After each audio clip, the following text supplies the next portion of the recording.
Moreover, those who pull an Abishai feel quite justified in doing so, given the grave injustice of the stone throwing. And you will not avoid the Abishai error, or help anyone else avoid it, by pretending that the stone throwing is okay. If you live long enough, someone is going to shame you. It may be the enraged leftist spitting on your car. It may be the cool shame of some leader that determines you are not in the inner ring.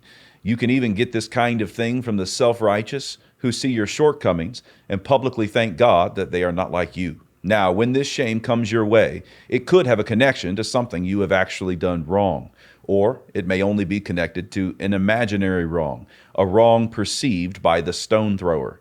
Different principles will need to be taken into account in each case, but there is an abiding principle, a key strategy for living well when people throw stones at you. That strategy is revealed in 2 Samuel chapter 16. The text, a summary.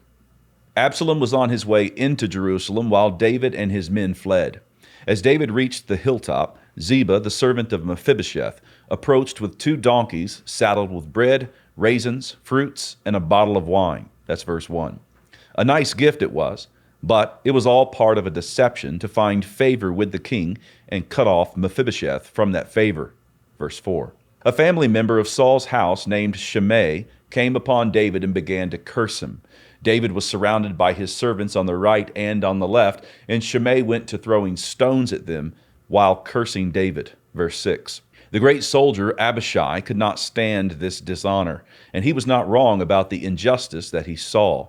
Abishai said to the king, "Why should this dead dog curse my lord the king? Let me go over, I pray thee, and take off his head." Verse 9. But David's response is full of wisdom, humility, and faith. He replied, "So let him curse, because the Lord hath said unto him, Curse David.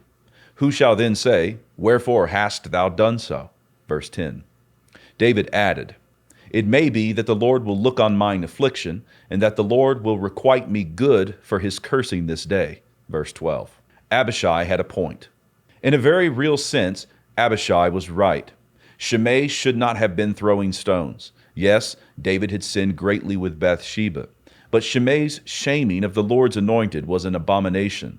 Recall David's unwillingness to raise his own hand against the Lord's anointed Saul, even when Saul unjustly sought his own life. When someone is throwing stones at you, he is doing something foolish. He is doing something wrong. You should mark that.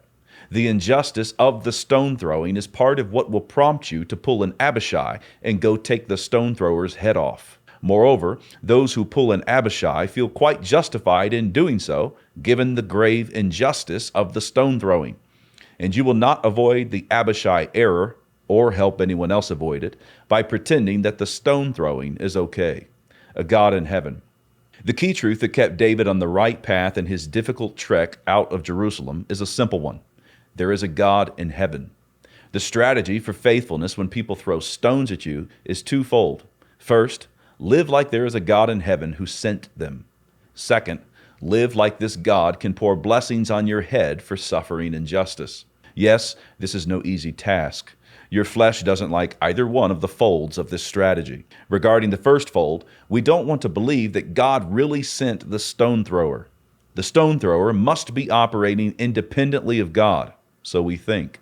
But that sentiment is false and leads to a host of troubles, not the least of which is deifying the one who does you an injustice. Rather, we must learn to say with Job, "Shall we receive good at the hand of God, and shall we not receive evil?" Job chapter 2, verse 10.